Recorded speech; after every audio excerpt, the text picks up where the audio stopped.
हमने सारे model detail में डिस्कस कर लिए हैं। आज हम देखेंगे difference between traditional model and agile approach. Right, traditional model क्या था? तो कुछ नहीं, बस वाटरफॉल मॉडल है, उसका ही नाम है ट्रेडिशनल मॉडल। राइट, हम आज डिफरेंस कवर करेंगे इन दोनों का।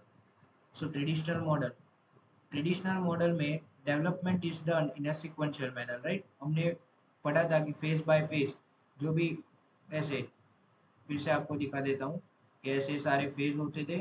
राइट, उसमें और सीक्वेंस बाय सीक्वेंस जो है वो ऑर्डर फॉलो होता था। राइट, सीक्वेंशियल ऑर्डर में सारी स्टेप्स जो है, सारी प्रोसेस जो है वो कंटिन्यू होती थी। राइट, देन एजाइल अप्रोच में क्या था कि development is done in a small iteration. Right, small iteration मतलब कि ये जो बड़ा प्रोजेक्ट है, ठीक है, एक बड़ा प्रोजेक्ट है, उसको हम डिफरेंट डिफरेंट चंक्स और साइकिल में कन्वर्ट करते थे। राइट, फिर उसका जो ईच फेज है, मतलब ये वाला जो फेज है, देन ये वाला फेज है, राइट, देन ये वाला फेज है, ये सारे फेजेस का coding, then testing, then designing होता था। राइट, परफॉर्म होता था। ये था agile approach. Then requirement are fixed at the beginning. Beginning में ही ये जो पहला स्टेप था उसमें ही रिक्वायरमेंट फिक्स थी, हम बैक नहीं जा सकते इसमें। ठीक है, ऐसे हम फिर से रिक्वायरमेंट अगर छूट गई तो हम बैक नहीं जा सकते, हमें एक ही बार में रिक्वायरमेंट लेनी होगी। ठीक है, और एजाइल मॉडल में ऐसा नहीं होता, एजाइल मॉडल में रिक्वायरमेंट चेंज होगी ड्यूरिंग डेवलपमेंट, हम बार बार कस्टमर के साथ मिलेंगे। इसमें कस्टमर इन्वॉल्वमेंट लिमिटेड है, इसमें कस्टमर इन्वॉल्वमेंट कंटिन्यूस है। इसमें testing is performed after coding is completed.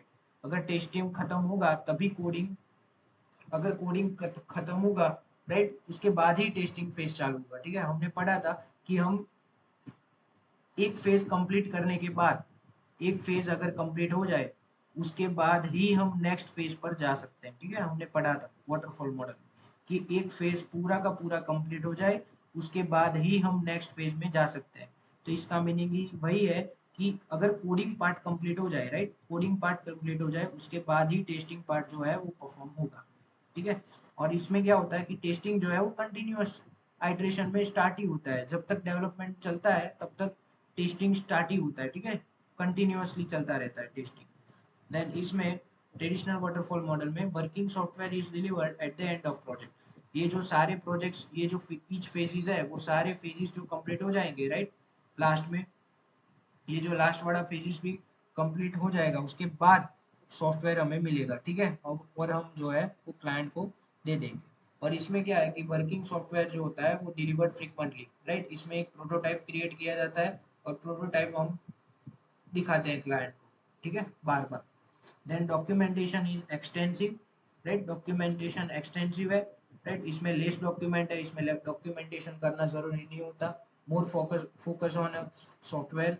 Right, working software पे हम ज़्यादा फोकस कर सकते हैं। Then changes are difficult and costly.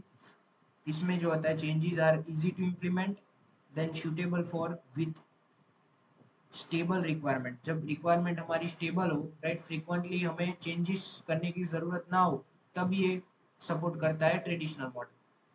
Then agile model में क्या होता है कि बार बार कस्टमर से मिलेंगे, राइट, नेगोशिएशन करेंगे, राइट, तब हमें नई नई रिक्वायरमेंट मिलेगी, चेंजेस मिलेगी, इंप्रूवमेंट मिलेगी, तो वो सारी डन हो सकती है सिर्फ एजाइल अप्रोच में। ठीक है, तो हमने आज पढ़ा traditional model and agile approach के बीच कौन कौन से डिफरेंसेस है।